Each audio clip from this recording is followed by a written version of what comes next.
नमस्कार. श्री स्वामी समर्थ सर्वांना. श्लोक दादू चॅनलमध्ये तुम्हा सगळ्यांचे खूप खूप स्वागत आहे. स्वामी तुम्हा सगळ्यांना कायम सुखी ठेवो ही स्वामीचरणी प्रार्थना करते आणि आजच्या व्हिडिओला सुरुवात करते. तर काय होतं, बऱ्याच वेळा बऱ्याच जणांना गुरुचरित्राचे पारायण करायचे असते, पण ते पारायण करणे त्यांना शक्य होत नाही.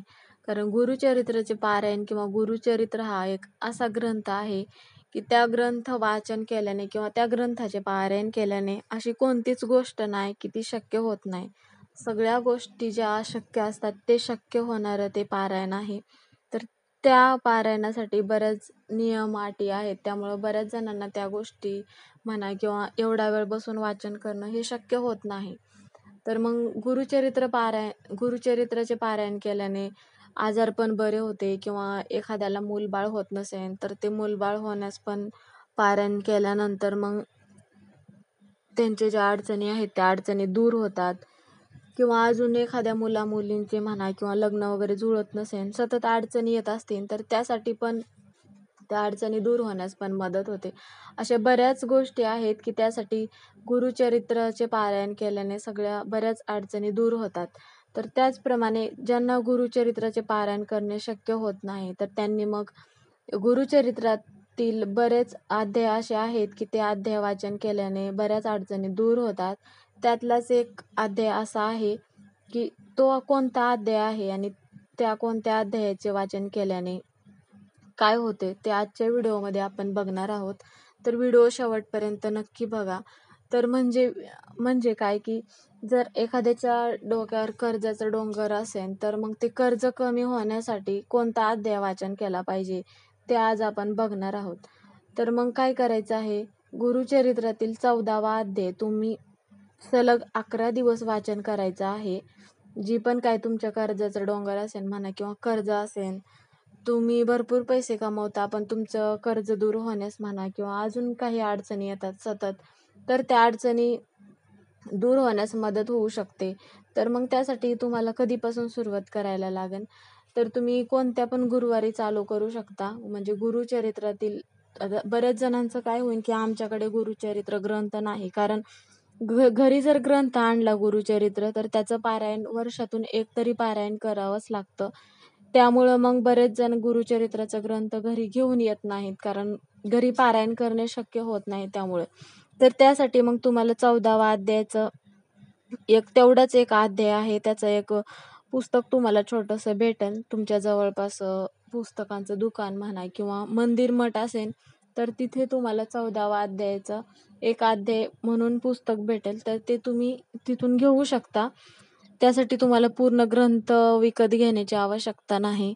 तर मग ते पुस्तक घरी आणल्यानंतर मग काय करायचं आहे, सुरुवात करायच्या अगोदर गुरुवारी तुमच्या मनातील जी पण इच्छा आहे, म्हणजे जर तुमच्या डोक्यावर कर्ज वगैरे असेल आणि ते कर्ज दूर होण्यास मदत होत नाही, सतत काय ना काय अडचणी येतात आणि ते कर्ज वाढतच चाललं आहे, तर ते कर्ज दूर होण्यासाठी मग माझी मदत करा म्हणून जे पण काय आहे तुमच्या मनात तर ते तुम्ही बोलायचं आहे. श्री गुरुदेव दत्त यांच्या पुढं फोटो किंवा मूर्ती असेल किंवा स्वामींचा फोटो असला तरी हरकत नाही. आणि मग मी एवढे दिवस म्हणजे 11 दिवस दररोज एक वेळा वाचन करणार आहे असं बोलायचं आहे. आणि मग त्या दिवसापासून तुम्हाला मग सुरुवात करायची आहे. तुम्ही सकाळी वाचा किंवा संध्याकाळी वाचा, हरकत नाही.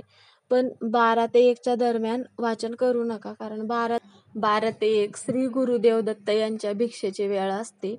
त्यामुळं मग कोणत्या जरी तुम्ही सेवा केलात तर त्या सेवा तुमच्या फलदायी होत नाही, म्हणजे सेवा लागू ठरत नाहीत. त्यामुळं तुम्ही 12 ते 1च्या दरम्यान कोणतीच सेवा करू नका. मग नंतर केलीत तरी हरकत नाही किंवा 12च्या अगोदर केलीत तरी हरकत नाही. तर मग 14वा अध्याय वाचन झाल्यानंतर तुम्हाला कोणती सेवा करायची आहे, तर श्री गुरुदेव दत्त या नामाचा 5 माळी जप करायचा आहे. आता बऱ्याच वेळा 11 माळी जप असतो, पण यात असं नाही की फक्त तुम्ही 5 माळी जप केलात तरी चालेल. आता बऱ्याच जणांना काय होतं, वेळ नसतो, बाहेर नोकरीसाठी असतात, त्यामुळे मग हे पण शक्य होत नसेल तर मग काय होतं की आपली जर अडचण दूर करायची असेल तर आपल्याला वेळ काढून मग ह्या सेवा करणं गरजेचंच आहे. आपण कितीही कामं करत असलो तरी जर आपल्या अडचणी दूरच होत नसतील तर त्यावेळेस मग आपल्या गुरूंच्या चरणी आपण नतमस्तक झालं पाहिजे. त्यामुळे मग ह्या सेवा करणे खूप गरजेचं आहे. आणि तुम्ही ह्या सेवा केल्यानंतर तुम्हाला एक वेळा फरक जाणवेलच. त्यावेळेस मग तुम्ही स्वतःहून ह्या सेवेला सुरुवात कराल. जास्त दिवस करायच्या नाही सेवा. यात नियम नाही, अटी नाही, काहीच खाण्यापिण्याच्या पण अटी नाही. फक्त जर महिलांना जर मासिक धर्म आला तर त्यावेळेस मग येणार असेल तर तुम्ही अगोदरच चालू करू नका त्या सेवा. आणि जर बाहेरगावी वगैरे जायचं असेल तर त्यावेळेस पण करू नका. जास्त दिवस वाचन नाही करायचं, फक्त 11 दिवस वाचन करायचं आहे. 11 दिवस वाचन झाल्यानंतर ज्या दिवशी 11वा दिवस येईल, कोणता पण दिवस आला, वार आला तरी चालेल, पण त्या दिवशी मग तुम्हाला काय करायचं आहे, एखाद्या मंदिरात म्हणा किंवा मठात जायचं आहे. केळी म्हणजे पिवळ्या रंगाचं पदार्थ कोणता पण, रवा बनवायचा किंवा केळी किंवा अजून पिवळ्या रंगाचे काय फळं भेटतात किंवा काय पदार्थ बनवता येतो, ते तुम्हाला मग मंदिरात दान करायचं आहे. तुमच्याकडून जेवढं शक्य होईल तेवढं. असं नाही की तुमच्याकडे पैसे नाही आणि तुम्ही जास्त देण्याचा प्रयत्न करताय, असं करू नका. 10 रुपयाचं जरी दान केलात तरी हरकत नाही किंवा 20 रुपयाचं जरी दान केलात तरी हरकत नाही. पण तुम्ही स्वतःनी घरी बनवलेला रवा नेऊन तुम्ही दान केलात तरी चालेल. म्हणजे काय होतं, दान केल्याने आपल्या घरात भरभराट येते. आपण जेवढं दुसऱ्यांना दान करू, दुसऱ्यांना मदत करू, तेवढ्या आपल्या घरातल्या अडचणी दूर होतात आणि आपल्या डोक्यावर जे कर्ज असेल ते पण दूर होतं.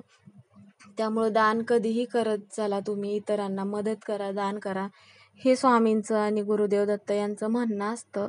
त्यामुळे ह्या ज्या 2 सेवा आहेत, तर त्या सेवा तुम्हाला करायच्या आहेत. इतर कोणत्याच सेवा करायच्या नाहीत किंवा इतर काहीच नियम नाही. तर मग त्यासाठी तुम्हाला सुरुवातीला फक्त बरी सुरुवात करायचं आहे. तर हे आजच्या व्हिडिओमध्ये एवढंच सांगायचं होतं. तुम्ही 11 दिवस ह्या सेवा नक्की करून बघा. तर आजचा हा व्हिडिओ इथेच संपला. व्हिडिओ जर आवडला असेल तर व्हिडिओला लाईक करा आणि अजून वेगवेगळ्या व्हिडिओची माहिती पाहिजे असेल तर मग चॅनलला सबस्क्राईब करा. तर परत एका नवीन व्हिडिओमध्ये पुन्हा भेटू. तोपर्यंत सर्वांना श्री स्वामी समर्थ.